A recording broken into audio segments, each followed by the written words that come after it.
I'm Mark Passwaters, the publisher of AggieL.com, with a look at the defensive performance in Texas A&M's 1913 loss to Georgia here at Sanford Stadium in Athens. Like with the offense, it's a tough one to swallow, really, because you can make the argument that this game was taken from them. A obvious face mask, which should have been a pass interference penalty against Georgia on their lone touchdown, may well be the difference in this football game.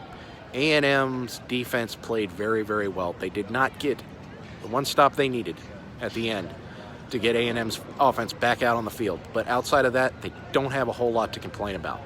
DeAndre Swift had 103 yards rushing, and he had several big runs. He also had a lot of runs where he got nowhere. A&M's front was up against maybe the best offensive line in the country, and they held their own. I thought that the blitzes from the linebackers, Anthony Hines and Buddy Johnson, were outstanding, especially in the second half. The first half, things were a little slow. Maybe it was because of the rain, but they just seemed like they were a step or two behind, and that cost them. But in the second half, with the exception of the unfortunate final possession, they were right on. I thought that they did a very good job in handling things with respect to the run. Certainly, when Swift was out of the game and Harrion was in, A&M swarmed and took care of him. He was not much of a factor. That was impressive. Jake Fromm had a weak night. He had one good he seriously had one good set of downs. He had 4 really good passes overall.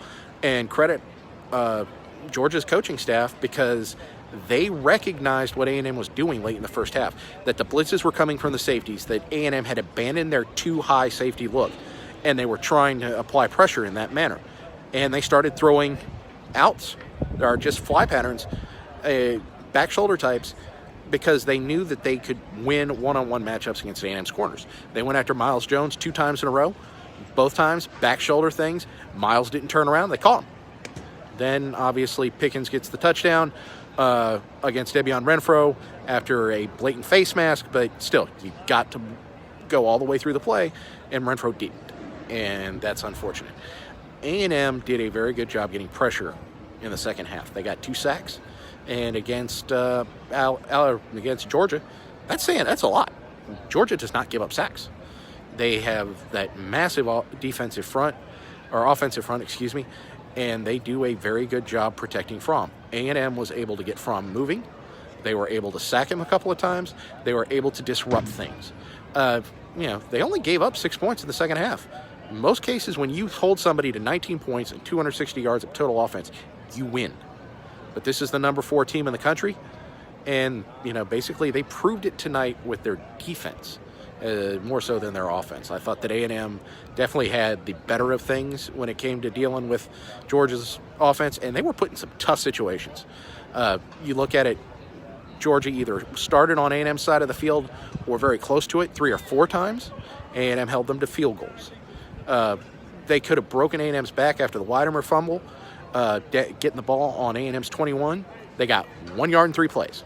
That shows you the quality of the play of the defense tonight. And it's really unfortunate that this is going to go down as a loss.